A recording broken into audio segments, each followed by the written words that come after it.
Step थे। अब की वाला स्टेप जो इस समय वाला हम करने वाले हैं, ये थोड़ा सा ऐसा स्टेप है जिसको हमें बहुत सारे लोगों को करने में, जब मैं लाइव में ऐसे ही बता देती हूँ, लेकिन उसके बाद क्या होता है, लोग कर करके देखते हैं तो मुझे जो पिक्चर शेयर करते हैं, बहुत सारे लोगों ने ऐसी पिक्चर शेयर करी है जो कि उन्हें लगता है कि वो किसी का भी देख के कर सकते हैं, तो किया है। तो बहुत सारी उसमें ऐसी चीजें हैं जो कि मुझे उनको बताना अच्छा नहीं लगा कि भाई उनकी कमियां निकालो, लेकिन अगर आप क्लास में सीखते हैं तो आपको बारीकी एकदम अच्छे से समझ में आती है कि कैसे, कि होता क्या है कि जब वो लोग पेस्ट अप्लाई करते हैं, एक तो उनका पेस्ट जो होता है बहुत ज्यादा या तो बहुत पतला होता है या बहुत ज्यादा मोटा होता है, तो किस कंसिस्टेंसी का करना है उसमें गड़बड़ करते हैं सब लोग। और दूसरा, उसके बाद जब इसको अप्लाई करते हैं तो बहुत बार गड्ढे गड्ढे से दिखते हैं लोगों के पेंटिंग्स में, है ना। नो डाउट यहाँ पर यहाँ ऊंचा है, यहाँ नीचा है, यहाँ ऊंचा है, तो उसको एक सा करने में बहुत बार गड़बड़ हो जाती है, लेकिन उसको कैसे सही करना है। और थोड़ा बहुत तो देखिए टेक्सचर जैसा कभी कभी दिख सकता है, लेकिन आपका उबड़ खाबड़ नहीं लगना चाहिए। जैसे कि अगर मैं आपको अपने आर्टिकल्स दिखाऊं तो मेरे आर्टिकल में आप देखेंगे कि बिल्कुल स्मूथ है, फिर भी अगर मैं इतने पास से देख रही हूँ तो कहीं कहीं थोड़ा थोड़ा सा, कहीं कहीं अगर आप भी पास से देखेंगे थोड़ा सा है, लेकिन ऑल ओवर मिलाकर एकदम एक सा लगता है। बाकी के और आर्टिकल्स भी दिखा देती हूँ ताकि आपको सब में समझ में आ जाए। देखिए ये एकदम परफेक्ट है, कभी कभी किसी किसी में आ जाता है, ये एकदम परफेक्ट है। अगर मैं इसमें गौर से देखूंगी तो सिर्फ थोड़ा सा यहाँ पे गड्ढा जैसा लग रहा है, लेकिन जो बिगनर्स होते हैं, जिनको ये काम करने का सही तरीका नहीं पता होता, तो उनके में आप देखोगे कि बहुत ज्यादा गड्ढे, रफ रफ सी क्ले और एकदम अजीब अजीब सा होता है। टेक्सचर दिया है तो अलग बात है, लेकिन अगर टेक्सचर नहीं दिया है तो आपका एकदम स्मूथ होना चाहिए। देखिए ये भी एकदम स्मूथ है, अगर मैं हाथ से भी इसके ऊपर फेर रही हूँ तो भी एकदम परफेक्ट है ना। तो इस तरीके का इफेक्ट आपका आना चाहिए। तो उसके लिए सबसे पहले क्या है कि हमें पेस्ट बनाना है। पेस्ट बनाने के लिए मैंने यहाँ पर मार्बल पाउडर लिया है। आप लोगों को मैंने बहुत सारे ऑप्शन दिए थे, अगर आपके पास मार्बल पाउडर नहीं है तो आप क्या यूज करेंगे। देखिए अगर आपके पास मार्बल पाउडर नहीं है तो आप पीओपी ले सकते हैं, पीओपी भी नहीं है तो आपके पास व्हाइट सीमेंट हो तो आप व्हाइट सीमेंट ले सकते हैं, है ना। इसके अलावा आप पुट्टी पाउडर ले सकते हैं। आप कुछ भी नहीं है आपके पास तो आप अगर छोटा मोटा प्रोजेक्ट बना रहे हैं, छोटा सा आर्टिकल कोई, तो आप टेल्कम पाउडर भी ले सकते हैं। टेल्कम पाउडर वही पाउडर जो हम अपने घर में यूज करते हैं अपने स्किन पे लगाने के लिए, ठीक है। तो उस पाउडर का भी इस्तेमाल कर सकते हैं, लेकिन मेरे ख्याल से putty powder, talcum powder, ceramic powder, dental powder, बहुत तरीके के पाउडर होते हैं जो क्ले में यूज होते हैं, क्ले आर्ट करने में, तो आप उनमें से किसी को भी यूज कर सकते हैं। और जो अगर मैं कहूँ, हाँ इसके अलावा एक ग्राउट भी होता है। ग्राउट क्या होता है पहले मैं वो बता दूं आपको।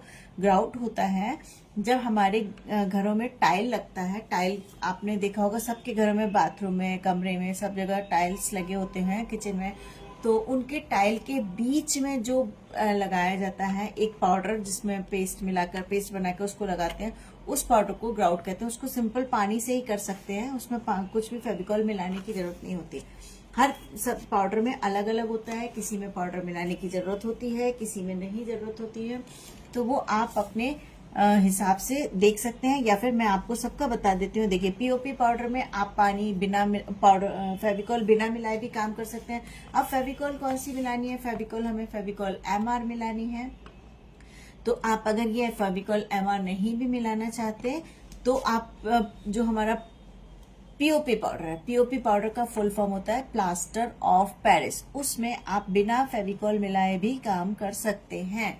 लेकिन फिर भी मैं कहूंगी, अगर आपको अपने प्रोजेक्ट को में एक स्ट्रेंथ देनी है और उसको एकदम ऐसा बनाना है कि जैसे मान लो ये गिरे और गिर के टूटे ना, देखो एकदम जोर से गिरेगा तब तो टूट ही जाएगा, लेकिन थोड़ा बहुत गिरने पे ना टूटे, या फिर आपके हाथ लगाने से वो ना टूटे, या उसमें क्रैक्स ना आए। और अगर क्रैक्स भी आते हैं तो उन्हें भी मैं फिल करना बता दूंगी। इनकेस अगर आप लोग के क्रैक्स आते हैं तो मैं समझा दूंगी, ठीक है।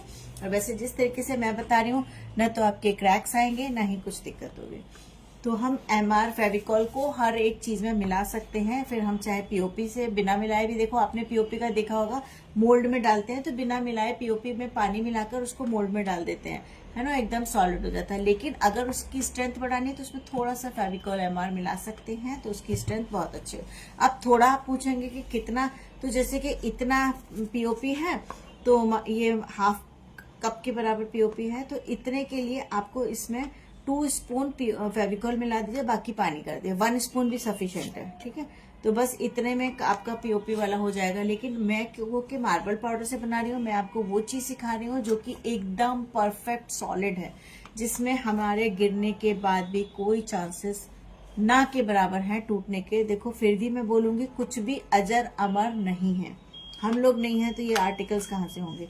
लेकिन आप कोशिश करिए अपने आर्टिकल को इतनी स्ट्रेंथ देने की कि वो अगर इधर से उधर आपने रख दिया या आपकी बाई चांस आपकी हाथ से छूट गया हैंग करते में, तो वो एकदम से सारा ना टूटे। यूं तो देखिए कांच भी टूट जाएंगे, है ना। तो हम इसमें फेविकॉल मिलाएंगे। और सबसे मजबूत पाउडर जो होता है वो ये मार्बल पाउडर होता है। इसका तो बिल्कुल पत्थर जैसा ही इफेक्ट आता है। तो मैं यहाँ पर यही ले रही हूँ, यहाँ पे मैंने 2 से 3 चम्मच लिया है। ये ज्यादा ही है, मैं अपने के अकॉर्डिंग लेती हूँ। बीच का एरिया छोड़ देंगे तो मैं थोड़ा सा पाउडर निकाल लेती हूँ। एक्स्ट्रा पाउडर ज्यादा लेके आई हूँ, क्योंकि कभी क्या होता है कम ज्यादा होता है ना, तो हमें उसमें और मिक्स करना पड़ता है। एग्जैक्ट अमाउंट की बात आप मत करिएगा कि कितना एग्जैक्ट लेना है, लेकिन फिर भी लमसम में मैं बता दे रही हूँ। अगर आपका ये 2 चम्मच है तो आपको इसको इतना लेना है कि आपका बैटर जैसा तैयार हो जाए। एकदम लूज बैटर नहीं होना। अब आप देखिए, मैंने कोई नाप के नहीं लिया है, मैं इसे मिक्स कर रही हूँ अंदाज से। हर गृहिणी कुशल होती है अंदाज से खाना बनाने में, तो बस वहीं अपनी इस कुशलता का उपयोग करिए। और आपको भी इसी तरीके से अपने प्रोजेक्ट को बनाना है, अपने बैटर को बनाना है स्पेशली, कि आपका बैटर एकदम परफेक्ट बने। अब आप देख रहे होंगे अभी मैंने जितना मिलाया उतने में ये थोड़ा सा हार्ड बैटर बन रहा है ना, थिक बैटर बन रहा है, बहुत अच्छे से फ्री फ्लोइंग नहीं है। तो मैं इसमें थोड़ा सा फेविकॉल और मिला रही हूँ। मार्बल पाउडर के में मैं कोशिश करती हूँ कि मैं पानी वानी ना मिलाऊं, फिर भी अगर मिलाने की जरूरत लगती है आपको तो ½ टीस्पून पानी मिला सकते हैं। मैं पानी लेके ही नहीं बैठी हूँ, लेकिन मुझे लेना होगा क्योंकि मुझे इसको स्मूथ करने के लिए पानी की जरूरत होगी। तो मैं थोड़ा सा पानी लेके आती हूँ, फिर उसके बाद आप से बात करते हैं।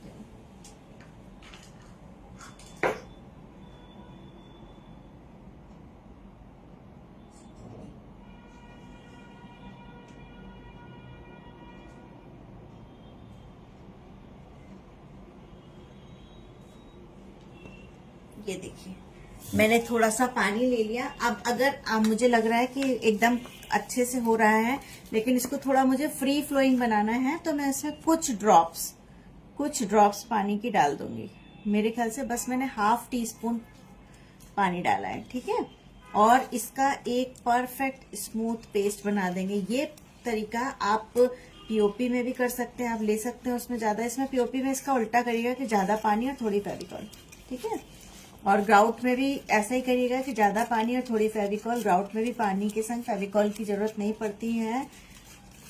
इसके अलावा सिरेमिक पाउडर में फेविकॉल मिलाने की जरूरत पड़ती है। पुट्टी पाउडर में भी फेविकॉल की जरूरत नहीं पड़ती, लेकिन फिर भी सजेस्ट करूंगी कि 1 टीस्पून जरूर मिलाइएगा इतने से इसमें, ठीक है। और आपका डेंटल पाउडर है, डेंटल पाउडर में भी फेविकॉल की ऐसी जरूरत नहीं पड़ती, लेकिन फिर भी उसमें कहूंगी फेविकॉल जरूर मिलाइएगा। अब ये देखिए, इसकी कंसिस्टेंसी देखिए कैसी है, समझ में आ रही है। इसकी पेस्ट की कंसिस्टेंसी इस तरीके की कंसिस्टेंसी है। तो आपको इस तरीके की कंसिस्टेंसी के संग अपना काम करना है। ये ना तो एकदम थिक है, जैसा कि अभी थिक थी तो वो नीचे गिरने में पूरा पूरा गिर रहा था, वैसे भी नहीं थी, और एकदम बहती हुई भी नहीं है। तो ये एकदम परफेक्ट कंसिस्टेंसी है। और आपको इसको इतनी तरीके से ऐसे मिक्स करना है कि इसमें एक भी लम्स ना हो। अगर आपको लग रहा है कि आपके पाउडर में थोड़े से गुठले आ रहे हैं तो आप उसको पहले ही छान लीजिए। और अगर आप पहले छानना भूल गए हैं तो कोई बात नहीं, आप उसे बाद में भी छान सकते हैं। ऐसा पेस्ट बनाने के बाद भी उसे छान सकते हैं, लेकिन अप्लाई मत करिएगा उसको, ठीक है, नहीं तो आपका गड्ढे वड्डे से जरूर आएंगे। अब हमें इस बीच के एरिया को छोड़कर बाकी सब में इसको पेस्ट को अप्लाई करना है। तो अप्लाई करने के लिए पहले तो आपने जो पेस्ट बनाया है उसको इस तरीके से ऐसे यहाँ पे डाल दीजिए। मेरा पेस्ट मेरे ख्याल से बिल्कुल परफेक्ट क्वांटिटी में बना है, जितना मुझे चाहिए अपने इस प्रोजेक्ट के लिए। तो हमने आज जो स्टेप कवर करी वो हमने स्टेप पेस्ट बनाना कवर किया और पेस्ट को अप्लाई, क्योंकि हम इस पेस्ट को रख नहीं सकते। आप सोचो कि आज बना लो कल छोड़ के परसों इसको करेंगे तो वो नहीं हो सकता। इसीलिए जो नेक्स्ट स्टेप है वो भी हम आज ही करें। पेस्ट अप्लाई करना मैंने बता दिया, अब हम पेस्ट मेकिंग आपको बता दी और अब मैं पेस्ट को अप्लाई करना बता रही हूँ। अब अप्लाई करने के लिए कोई ऐसे सच टूल्स की जरूरत नहीं है। आपके पास इस तरीके का नाइफ हो तो आप इससे स्प्रेड कर सकते हैं। अगर ये भी नहीं हो तो आप अपने घर में किचन के नाइफ का भी इस्तेमाल कर सकते हैं और आराम से देखिए इस तरीके से आपको स्प्रेड करना है। लेकिन मैं आपको अगर पर्सनल बताऊं कि मुझे क्या पसंद है, तो आप लोगों ने मुझे मोस्टली काम करते हुए उससे देखा होगा, हाथ से, कि मैं अपने हाथ से करती हूँ, है ना, क्योंकि मुझे उसमें सारा सरफेस एरिया बिल्कुल अच्छे से समझ में आता है कि मैंने कितना कवर किया है, कितना रह गया, कितना इवन है, कितना ऑड है। ये देखिए, अब अगर मैं इसको अभी भी ऐसे करने के बाद अपने हाथ से करूंगी ना, तो ये पूरा परफेक्टली स्प्रेड सब तरफ हो जाएगा। और इसके अलावा ये भी नहीं है, तो आप कोई भी गत्ते का पीस ले लीजिए। ये देखिए, कोई भी गत्ते का पीस, गत्ते का टुकड़ा ले लीजिए, विजिटिंग कार्ड ले लीजिए, आप उससे भी इस तरीके से अप्लाई कर सकते हैं। ये परफेक्ट है, कोई टूल की जरूरत नहीं, कोई नाइफ की जरूरत नहीं, कुछ नहीं, है ना। फिंगर से तो है ही आपके पास, आप फिंगर से तो कर ही सकते हैं, लेकिन फिंगर के अलावा अगर आपको लगता है आपके हाथ सेंसिटिव हैं, तो आप उसकी जगह इस तरीके के कार्ड के पीस से कर सकते हैं।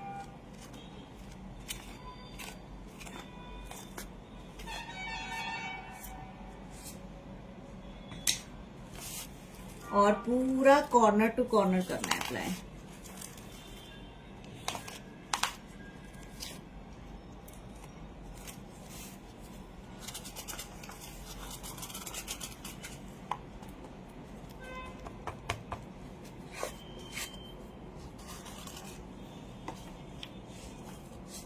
देखिए, कॉर्नर टू कॉर्नर का मतलब है कि पूरा जहां से ये स्टार्ट हो रहा है, अगर अभी आपको कम लगता है पेस्ट, तो आप थोड़ा सा एक्स्ट्रा बना सकते हैं।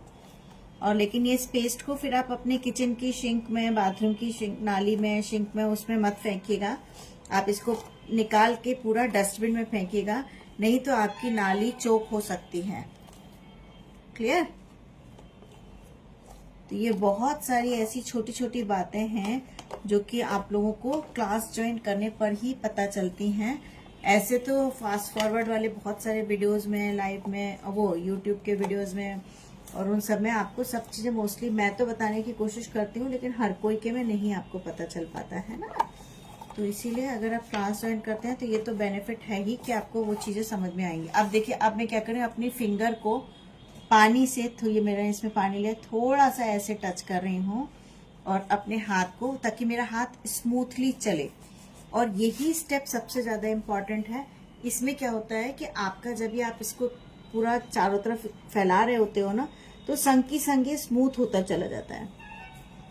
देखिए, मैंने इसको पूरा जो सर्किल की लाइन है वहां तक कर दिया, और अब मैं इसको इतना खींचूंगी कि ये मेरा इधर तक आए। अगर मुझे लगेगा कि मेरा कम पड़ रहा है तो मैं कंजूसी नहीं करूंगी, दोबारा से इस पेस्ट को बनाऊंगी और अपने इन सारे एरियाज को कवर करूंगी। क्योंकि मिरर के दोनों साइड हमने जहां लगाया है, ये दोनों साइड सब कुछ ये कवर होना है, इसको छोड़ना नहीं है। ठीक है, दिख रहा है? इधर भी पूरा प्रॉपर कवर होना है, ये भी। ठीक है, तो अभी देखती हूँ मैं स्प्रेड करके, अगर मुझे रिक्वायरमेंट लगी तो मैं जरूर से इसका पेस्ट दोबारा बनाऊंगी। लेकिन जहां तक मुझे फील हो रहा है कि ये पूरा मैं अच्छे से इसको कवर कर लूंगी। लेट्स सी, देखते हैं अंदाजा सही है कि नहीं।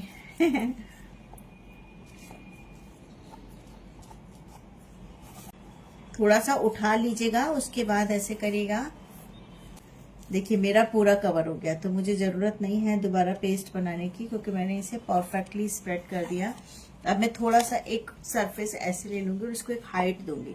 हाइट देने के बाद मैं अपना ये पानी लूंगी, पानी को इसे डिप करा है मैंने, और इसको अच्छे से स्मूथ कर देना। बहुत ज्यादा पानी नहीं लगाना है, सिर्फ आपको अपने हाथ को गीला करना है। ठीक है, सिर्फ आपका हाथ अच्छे से स्प्रेड हो, उसके लिए आपको पानी के हाथ का इस्तेमाल करना है। ये बहुत इंपॉर्टेंट स्टेप है। देखिए, ये वाली स्टेप जो मैं कर रही हूँ, ये बहुत इंपॉर्टेंट स्टेप है। आप इसी से देखेंगे, जैसे अभी इधर का आपको रफ रफ दिख रहा होगा, है ना, लेकिन इधर का आपको एकदम स्मूथ स्मूथ दिख रहा है।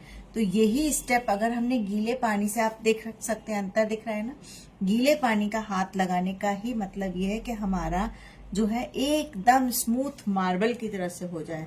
तो इसी स्टेप को बहुत पेशेंस के संग एकदम प्यार से करिए, और इतना भी आपको पानी नहीं लगाना है कि आपका बेस का जो पेस्ट है वो खत्म हो जाए, वो हट जाए, है ना।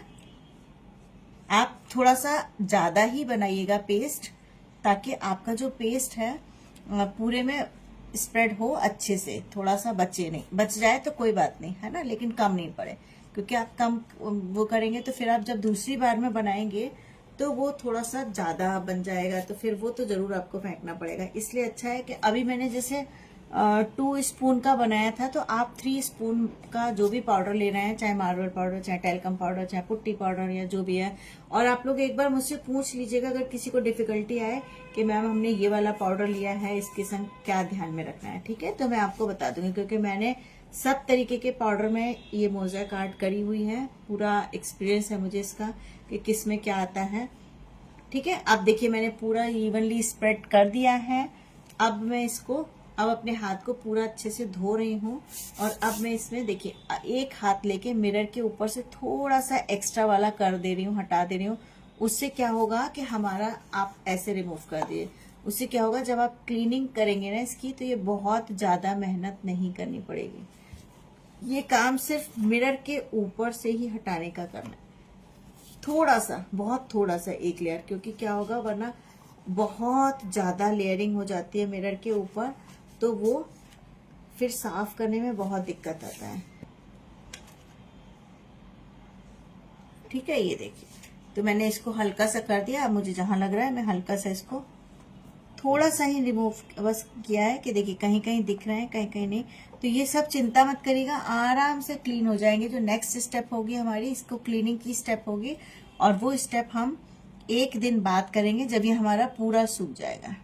ठीक है, आप लोग देख ही सकते हैं कि मेरा पेस्ट एकदम परफेक्ट बना है, मेरा अप्लाई भी एकदम परफेक्ट हुआ है, कहीं से भी उबड़ खाबड़ नहीं लग रहा है, एकदम स्मूथ फिनिश के संग हुआ है। अगर मैं आपको इसको इस तरीके से घुमा के दिखाऊं तो आपको मेरे ख्याल से और ज्यादा अच्छे से दिखेगा, है ना। कहीं से भी देख सकते हैं आप, मेरा पेस्ट उबड़ खाबड़ नहीं है, बिल्कुल स्मूथ पेस्ट बना है। अब इसको मैं एज इट इज उठा कर रख दूंगी और इसको पूरी तरह सूखने दूंगी, और उसके बाद इसकी क्लीनिंग करेंगे। ठीक, ये पूरे क्लीन हो जाएंगे नेक्स्ट स्टेप में,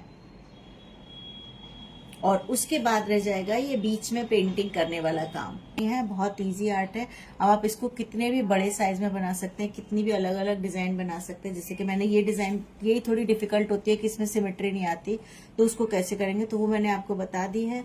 इसके अलावा आप लोग और भी डिजाइने कर सकते हैं, जैसे कि ऐसे मंडला वाली डिजाइन कर सकते हैं, है ना, या फिर रैंडम कहीं पे भी कोई भी साइज के मिरर चिपका के कर सकते हैं, वो बहुत ईजी होती है। तो आप अपने हिसाब से जैसा आपको पसंद हो, जैसा आर्टिकल बना रहे हैं वैसा करिएगा। तो चलिए फिर मिलते हैं, बाय बाय एवरीवन।